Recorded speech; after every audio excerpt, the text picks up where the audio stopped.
Sa main était toujours à l'intérieur de ma cuisse lorsqu'il s'écarta.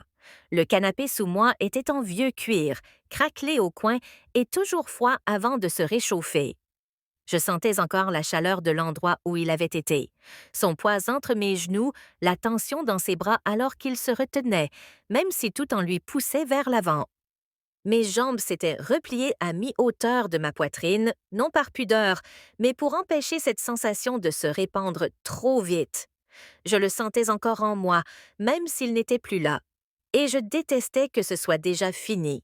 Je me suis mariée jeune, j'ai élevé un fils que j'adore et j'ai construit un foyer chaleureux et routinier.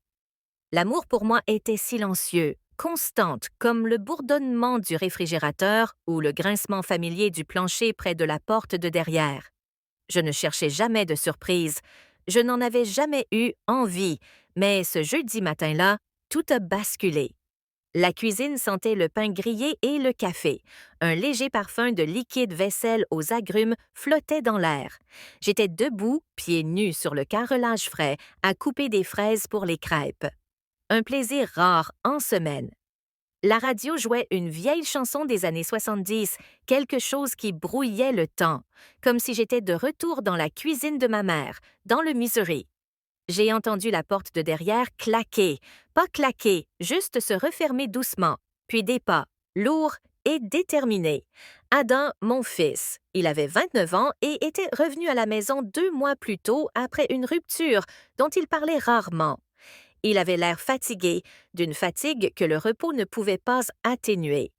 J'ai essayé de le contacter par petites touches.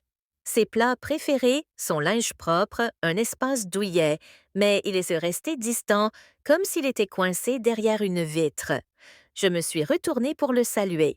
« Bonjour, mon cœur, le café est encore chaud. » Il n'est pas allé prendre le café, il est resté là à me regarder, ni triste, ni en colère, juste plein d'énergie, comme s'il avait gardé quelque chose en lui trop longtemps. « Maman, dit-il lentement, je peux te dire quelque chose? Je fermai le robinet et m'essuyai les mains, bien sûr. Il s'approcha. Il n'y avait que l'îlot central de la cuisine entre nous. J'ai fait un rêve la nuit dernière, dit-il. Tu étais dedans. On a parlé de choses dont on ne parle jamais, de ce que je m'étais toujours senti invisible. Je suis restée silencieuse, le laissant parler. À mon réveil, j'ai réalisé qu'il y avait beaucoup de choses que je ne t'avais jamais dites, des choses que j'avais enfouies, comme le sentiment de solitude que je ressentais même lorsque nous étions dans la même pièce. Ces mots m'ont frappée. Je me suis agrippée au comptoir sans le vouloir. « Je ne te blâme pas, ajouta-t-il doucement, j'ai juste besoin de quelque chose de différent de toi maintenant, de quelque chose d'honnête. » Et puis il a dit, « J'ai besoin de te voir non seulement comme ma mère, mais comme une femme, comme quelqu'un qui compte. » C'était cassantien et chaud. Ce n'était pas romantique, ce n'était pas inapproprié, c'était intime d'une manière à laquelle je ne m'attendais pas. Une sorte de désir de vérité, pas d'affection. L'air changea, je me tournai vers la cuisinière, éteignant un brûleur qui n'était même pas allumé. Il me fallut une seconde pour me calmer. « Que veux-tu dire par là? » demandai-je toujours en détournant le regard. « Je t'ai toujours vu fort, dit-il, mais je ne me suis jamais demandé qui tu étais sous tout ça. Et après cette année, après m'être effondrée, j'ai commencé à te voir différemment. Non pas parce que tu avais changé, mais parce que je l'avais enfin regardé en face. Pourquoi maintenant? Parce que je suis brisée. Et quand je suis rentrée à la maison, tu étais toujours là. Et ça m'a fait me demander qui tu étais quand personne ne me le demandait. J'ai croisé les bras, soudain à vif, mais sans colère. Tu ne trouves pas que c'est beaucoup me mettre sur les nerfs? Il eut un sourire las. Peut-être. Mais je ne demande rien, je suis juste honnête. Je veux te connaître.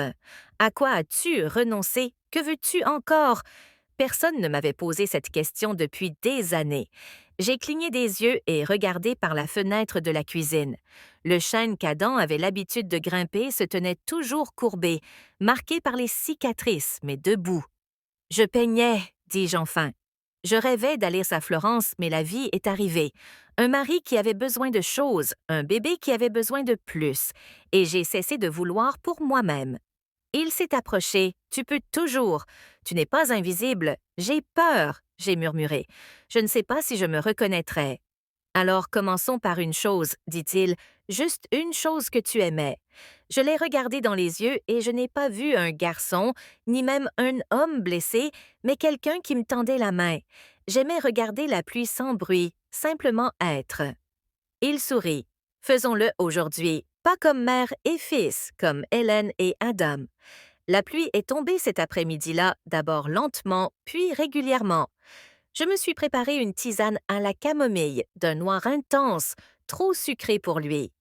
Nous nous sommes assis dans le bureau, ma chambre tranquille, où quelques vieux carnets de croquis et des peintures séchées traînaient encore sur l'étagère. Je n'ai jamais vraiment été ici, dit-il en jetant un coup d'œil autour de lui. On dirait que tu es là, dis-je avant que tout le reste ne s'amplifie. Il m'a regardé vraiment. Pourquoi tu arrêtes de peindre? Il a haussé les épaules. Je pensais que personne ne s'en souciait. Puis un jour, j'ai réalisé que cela faisait 5 ans que je n'avais pas touché un pinceau. Adam a hoché la tête, les doigts serrés autour de sa tasse. On suppose que les gens vont bien s'ils fonctionnent, mais on ne les voit pas toujours. Je me suis laissé distraire. Il n'a pas protesté. Il s'est assis avec, laissant respirer. Au bout d'un moment, il a demandé: tu repeindrais? Je crois que j'ai peur de quoi? De me voir, de ne pas aimer qui je rencontre. Il a posé une main doucement sur la mienne. Je crois qu'elle est toujours là, à attendre. Quelque chose dans sa voix a fait vibrer quelque chose en moi. Ce n'était pas dramatique, c'était présent, et j'avais l'impression d'être vue pour de vrai. J'ai trouvé un de tes carnets de croquis dans le garage, a-t-il dit. Je ne l'ai pas ouvert, je l'ai juste tenu. J'avais l'impression de détenir un secret. J'ai ri doucement. Certains de ces croquis sont horribles. Malgré tout, ils sont à toi. Plus tard, il m'a tendu un des carnets de croquis de l'étagère. Cuir usé, dos décollé. Tu n'es pas obligé de l'ouvrir maintenant, mais je pense que tu devrais le faire quand tu seras prêt. Il est resté sur ma table de nuit pendant 3 jours avant que je ne l'ouvre. Dimanche matin calme, la lumière pénétrait par la fenêtre, mon peignoir toujours sur moi. Je l'ai ouvert. La première page était datée de 1992. Visage, fleurs, café à Chicago. Rien de parfait, mais tout était vivant. Ma main plus jeune à chaque ligne, et j'ai pleuré, non pas de tristesse, mais de souvenir. C'est cet après-midi-là j'ai trouvé Adam sur le porche. Je l'ai ouvert, ai-je dit doucement. Il a souri sincèrement et discrètement. Tu n'as pas besoin de t'expliquer. Nous étions assis ensemble dans la brise, le chien ronflant entre nous. C'était simple, c'était vrai. J'ai pensé, ai-je dit, à la facilité avec laquelle on disparaît. Tu n'as pas disparu, a-t-il dit. Tu étais juste enterré. Je l'ai regardé, vraiment regardé. Pas seulement mon fils, mais quelqu'un qui m'a ramené à moi-même. Merci, ai-je dit. Il a haussé les épaules. Tu m'as élevé. Je t'ai juste rendu l'appareil. Cette semaine-là, j'ai ressorti mes vieux pinceaux. La plupart étaient sèches. J'en ai commandé de nouvelles, j'ai fait de la place dans le bureau et j'ai peint une pomme. De travers, trop ombragée, mais à moi. La fois suivante, Adam a traversé la cuisine et m'a vu avec de la peinture sur les mains. Il a souri. La voilà. J'ai levé les yeux de la toile, maculée et heureuse. Oui, ai-je dit, me voici. Je ne sais pas ce qui va suivre. Peut-être rien de grave, peut-être tout, mais je ne suis plus seulement en train de survivre. Je me réveille. N'hésitez pas à me faire savoir si vous souhaitez une version découpée en scène pour une narration visuelle ou une adaptation du scénario.